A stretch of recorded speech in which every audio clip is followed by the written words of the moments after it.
Bonjour à tous, j'espère que vous allez bien, j'espère que vous avez passé de bonnes vacances, que vous êtes bien reposés. Moi en tout cas ça va super bien, c'est bon, j'ai eu mes résultats du DCG. Et oui, parce qu'au moment où j'ai passé mes deux dernières vidéos, j'avais pas encore mes résultats. Du coup, c'est bon, j'ai eu mon DCG, je suis trop content, j'en ai enfin fini. En plus, j'ai eu à peu près 12,13 de moyenne, donc vraiment je suis trop content, c'est vraiment top. Et je me suis dit que j'allais vous faire une vidéo pour vous parler des résultats que j'ai eu, les notes que j'ai eu pour toutes les matières en première, deuxième et en troisième année. Comme ça, voilà, je suis transparent avec vous, je vous dis les résultats que j'ai eu et surtout je vais vous dire quelles sont les matières que j'ai le plus aimé, etc. Rentrer un petit peu dans les détails de chaque matière. Je vais être transparent, mais surtout sachez qu'il ne faut pas se comparer. L'objectif c'est vraiment de tous s'entraider. Surtout que le DCG c'est pas un concours, il n'y a pas de place limitée, il n'y a pas un nombre de places. Et puis avant de commencer, n'hésitez pas à vous abonner. Bon, je vais commencer par vous parler de ma première année de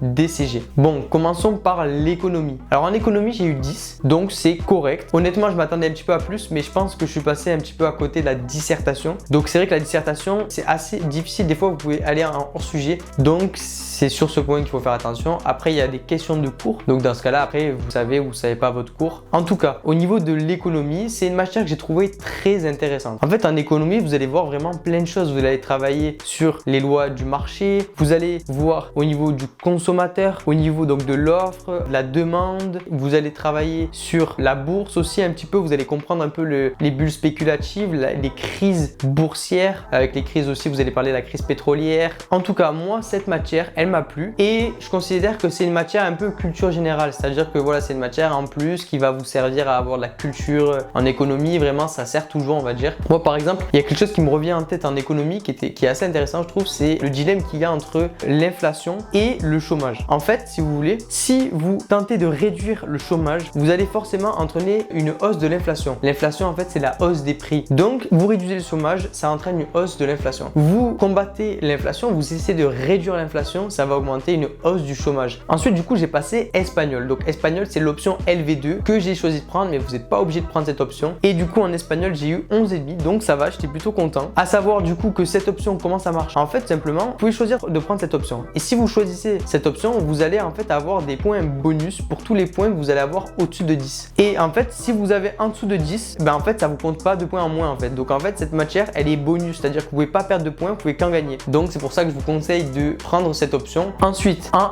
SIG, système d'information de gestion. Donc là, j'ai eu 12, donc vraiment, j'étais super content. C'est une matière très difficile, je trouve. C'est une matière où il y a énormément de théorie et à la fois énormément de pratique. C'est dans le domaine du coup de l'informatique. Vous allez travailler avec les tableurs Excel, avec les algorithmes, vous allez travailler avec les requêtes SQL, avec plein de choses donc du coup informatique. Donc c'est une matière qui va pas plaire à tous les élèves. Moi, c'est une matière qui m'a quand même assez plu, mais voilà, disons quand même que c'est pas non plus quelque chose qui va vous plaire plus que ça, à part si vous vraiment vous aimez l'informatique et tout, ça peut être vraiment très intéressant. Ensuite, j'ai passé introduction au droit et j'ai eu 12, donc j'étais vraiment super content, c'était vraiment nickel. C'est une matière qui m'a vraiment beaucoup plu parce que je l'ai trouvée très intéressante. Déjà en une première année, introduction au droit, vous allez vraiment faire quelque chose de général, vous allez voir le droit de manière générale. Et tous les chapitres sont intéressants. En fait, si vous voulez, le droit, pourquoi je trouve que c'est intéressant? Parce qu'en fait, ça peut vous servir tout le temps. De manière générale, dans votre vie, vous allez confronter à des moments où vous allez douter en fait de vos droits, vous n'allez pas savoir si vous avez le droit à ça, etc. dans telle situation. Et c'est vrai que beaucoup de monde ne connaissent pas en fait leurs droits dans certaines situations et du coup, en fait, ils peuvent pas l'appliquer. Et quand vous n'appliquez pas quelque chose où vous avez le droit, en fait, vous êtes en quelque sorte, vous êtes vulnérable dans une certaine mesure. Donc, c'est pour ça que je trouve que c'est très intéressant. Du moment où vous allez comprendre le droit, vous allez vraiment maîtriser le droit, on ne pourra pas vous avoir en fait, simplement. Et dans la vie en général, ça peut arriver fréquemment que vous ayez besoin de recourir au droit, que ce soit au travail, entre voisins, il y a des litiges. Par exemple, si vous achetez sur Internet, la vente à distance, est-ce que vous avez le droit de vous rétracter au bout de combien de temps? Tout ça, en fait, toutes ces règles juridiques, vous allez les voir en droit et c'est super intéressant.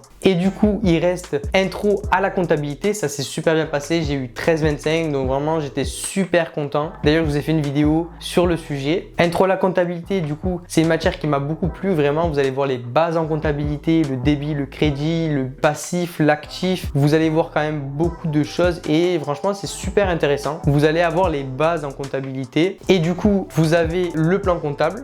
Voilà, ça ressemble à ça. Vous en avez plein de différents hein. Et vous avez du coup tous les comptes qui sont écrits, qui sont classés du coup en fonction de leur numéro. Mais ça, vous allez voir en cours de toute façon. Ensuite, la deuxième année. Alors en deuxième année, comment ça s'est passé? Déjà en deuxième année, on va passer du coup d'autres matières. Moi, en tout cas, j'ai passé anglais des affaires. Alors anglais des affaires, vous le travaillez en première année, mais vous le passez en deuxième année. Bon, des fois, vous le passez aussi en première année. Ça va dépendre de votre classe. Mais en tout cas, nous, on l'a passé en deuxième année.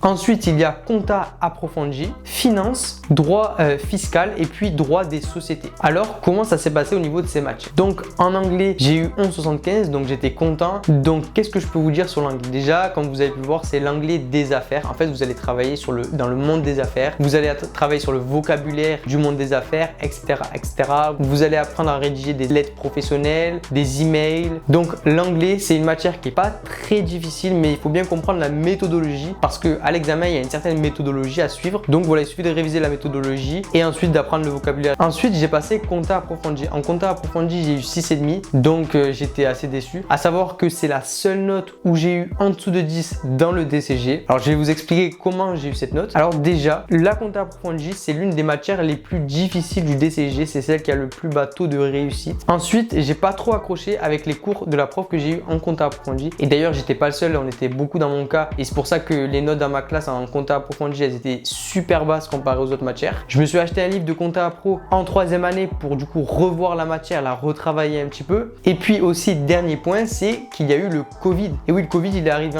du coup pendant ma deuxième année de DCG à la fin de l'année et personne ne s'y attendait. Du coup, je vous avoue que l'organisation, de manière générale, c'était un peu le chaos au niveau de les cours à distance, etc. Il y a des chapitres qu'on a vraiment vus à la fin de l'année. On n'a pas eu le temps de les voir très bien. Donc, et en plus, c'est des chapitres qui sont tombés à l'examen, donc malheureusement assez compliqué. Mais bon, ça, on peut rien y faire entre guillemets, hein, c'est comme ça, il y a eu le Covid. Et puis, dernier point aussi, il y a eu des réformes dans plusieurs matières et notamment en compta appro. Et en fait, simplement, le sujet, je trouve qu'il avait vraiment rien à voir par rapport aux autres sujets. Là, c'était vraiment énormément de théorie, il y avait énormément de cours, alors que d'habitude, il n'y en a pas autant. Alors là, je vous avoue que j'étais assez surpris. Ensuite, j'ai passé droit fiscal. Alors en droit fiscal, j'étais super content, j'ai eu 12,5. Bon, je m'attendais à vraiment plus, donc j'étais assez surpris, mais bon, 12,5 ça reste super bien, donc vraiment j'étais content. Alors c'est une matière que j'ai trouvée super intéressante, qui a énormément de règles en matière de TVA, avec les échanges intracommunautaires, donc les échanges que vous allez faire avec les pays européens. Si vous achetez en Italie, si vous vendez en Espagne par exemple, ça va être des ventes ou des achats intracommunautaires, il y a des règles précises. Ensuite, il y a aussi plein d'autres règles, par exemple, vous achetez un bien avec la TVA déductible et vous le vendez sans TVA collectée parce que la vente est exonérée de TVA et du coup l'État est perdant. Vous déduisez sur l'achat et vous ne collectez pas sur la vente. Du coup, il y a des régularisations à faire. Enfin bref. Ensuite, très intéressant, vous allez voir l'IS et les BIC. IS, c'est du coup l'impôt sur les sociétés. BIC, c'est les bénéfices industriels et commerciaux. Vous allez comprendre comment ça se passe au niveau fiscal, donc au niveau des impositions, etc. pour ces deux régimes fiscaux qui sont bien différents. Il y a des règles distinctes. Le droit fiscal, c'est une matière importante parce que tout simplement, si vous maîtrisez le droit fiscal, vous choisissez le bon régime fiscal et du coup, vous allez payer moins d'impôts. Et du coup, en fait, ça va concerner l'optimisation fiscale. À ne pas confondre du coup bien évidemment avec l'évasion fiscale, hein, bien sûr, qui est illégale. Là tout simplement vous avez le droit et vous faites légalement les bons choix pour optimiser fiscalement l'entreprise. Ensuite en deuxième année vous allez travailler sur le droit des sociétés. Alors le droit des sociétés, j'ai eu 13,75, donc vraiment j'étais super content, ça s'est super bien passé. C'est une matière qui m'a vraiment beaucoup plu, je vais vous expliquer pourquoi. Parce qu'en fait le droit des sociétés, un peu comme le droit fiscal, vous allez faire les meilleurs choix. En fait vous allez devoir choisir la meilleure forme juridique pour le client. Le client, voilà, il va arriver, il va vous dire, voilà, j'aimerais me lancer dans tel business. Vous allez lui dire, ok, par exemple, la SARL, ça peut être sympa pour telle raison, parce que vous voulez tel choix, pour telle raison, telle situation, etc., etc., etc. Et en fait, il n'y a pas de meilleure forme juridique en soi, mais ça va dépendre de la situation. Donc, pour la situation du client, il va y avoir une forme juridique plus adaptée qu'une autre. Et ça va être ça le travail de choisir quelle est la forme juridique la mieux adaptée. Il y en a plein, il y a la SARL, la SA, la SAS, la SNC, la société civile, société en commandite par action, SCA, etc., etc. Il y en a plein et elles ont chacune leur particularité. En fait, dans chaque type de société, il va y avoir des règles juridiques, des règles en matière de droit. Et donc, pour chaque société, vous allez devoir connaître les particularités. Ensuite, la dernière matière de deuxième année, ça va être la finance. En finance, j'ai eu 14,75, donc vraiment, j'étais super content. C'était vraiment top. Et surtout que la finance, c'est une matière qui m'a énormément plu. Alors, c'est une matière qui était très intéressante. Pourquoi? Parce que, en fait, comme je vous ai dit, ça va toujours être tourné dans le conseil. En fait, si vous voulez, la finance, vous allez vraiment devoir analyser la santé financière de l'entreprise. Est-ce que l'entreprise, elle va bien financièrement? Vous allez voir des ratios financiers, vous allez travailler sur compte de résultats, sur le bilan, vous allez faire des analyses financières, etc., etc.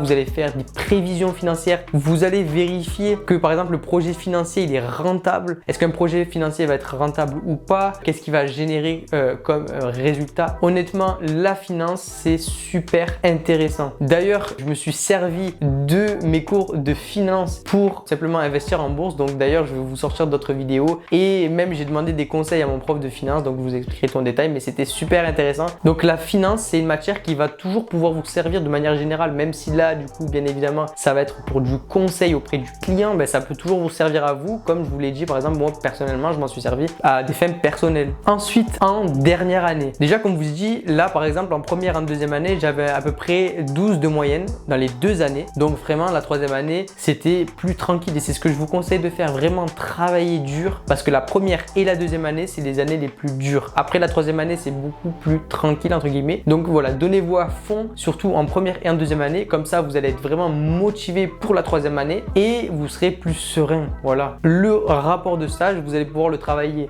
chez vous de temps en temps. Ça fait que en fait, vous avez que 3 matières, vraiment 3 grosses matières si vous voulez. Alors comment ça s'est passé pour moi? Au rapport de stage, j'ai eu 11 à l'examen, donc vraiment en fait j'étais hyper dégoûté. Je vais vous expliquer parce qu'en fait j'avais fait un super rapport, j'avais vraiment beaucoup travaillé, j'avais travaillé énormément, j'avais fait vraiment un gros rapport, mais surtout j'avais fait quelque chose de vraiment qualitatif, vraiment j'avais bien travaillé mon rapport. Et d'ailleurs c'est ce que je vous conseille de faire, le rapport de stage vous pouvez le faire chez vous. Donc c'est une matière où vous pouvez vraiment gratter des points. D'ailleurs c'est la matière où il y a le plus haut taux de réussite.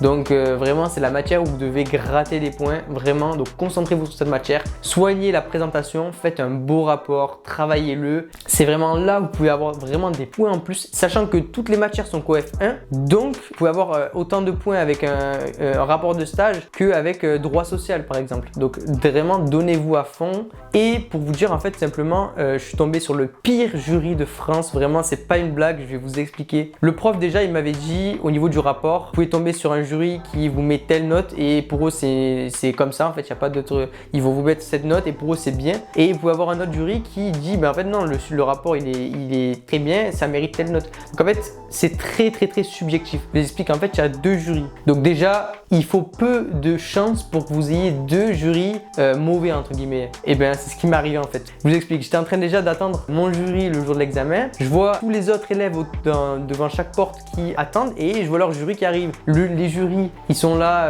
oui, vous allez bien, super souriant, installez-vous, vous inquiétez pas, ça va bien se passer, comment ça va, entrez, etc., installez-vous. Ils étaient super chaleureux. Et moi, je vois, j'arrive, déjà, j'attends 10 minutes, un quart d'heure, mon jury, il est en retard. Et mon jury, il arrive, pas un sourire, ils me disent même pas bonjour. Donc voilà, moi, je m'installe, je prépare mon rapport, je m'exprime, etc. Franchement, je me donne à fond. Et en fait, vraiment, le jury, pas un seul sourire. Ils m'ont regardé énervé. Une des 2 jurys commençait à bâiller. Alors, c'est hyper désagréable, vraiment je vous dis c'était horrible. Ils étaient en face, ils montraient aucune envie, ils n'étaient pas concentrés, ils avaient aucune envie d'être là. Ensuite vous allez passer contrôle de gestion. Contrôle de gestion j'ai eu 10, donc c'est correct. Je pense que j'aurais pu avoir plus, mais sur certains dossiers du sujet, je suis passé un petit peu à côté je pense. En tout cas c'est une matière qui est super intéressante. C'est une matière par contre qui est très difficile, c'est l'une des plus dures aussi du DCG, donc vraiment accrochez-vous et bossez à fond. Mais voilà, c'est une matière très intéressante. Vous allez voir la performance de l'entreprise, vous allez travailler sur les statistiques, vous allez travailler sur les statistiques, l'échantillonnage, les projets, par exemple certains projets, le tableau de bord, quels sont les indicateurs qu'on doit mettre dans le tableau de bord. Vous allez voir la gestion des stocks, la gestion de la qualité. Vous allez devoir faire plein de calculs et dire ok, là on a mesuré les écarts sur marge, les écarts sur coût, etc. Vous avez été très performant cette année, vous allez faire plein de calculs, etc. pour mesurer la performance. Le contrôleur de gestion est un peu mal vu dans les entreprises parce que c'est lui qui va vérifier la performance. Donc ne pas oublier bien évidemment que derrière tous ces chiffres, il y a des humains qui travaillent et donc c'est aussi important de le prendre en compte. Ensuite, vous allez passer management. Management, c'est vraiment une matière très importante et très intéressante. Donc en management, j'ai eu 12,75, donc vraiment j'étais super content. C'est une matière qui m'a vraiment beaucoup plu. Vous allez vraiment voir comment ça se passe au niveau stratégie de l'entreprise. Vous allez voir beaucoup de choses. Vous allez voir le marketing, vous allez voir la communication, vous allez voir la logistique, vous allez voir les stratégies business, les stratégies corporate, etc., etc. Il y aura aussi des théories. Vraiment, le management, c'est super intéressant et je compte vous faire des vidéos si j'ai le temps pour vous parler de certains points du cours. Ensuite, la dernière matière, c'est le droit social. C'est l'une des matières qui m'a le plus plu. J'ai eu 16, donc vraiment, j'étais super content. Alors, c'est une matière très intéressante. Vous allez vraiment travailler sur la relation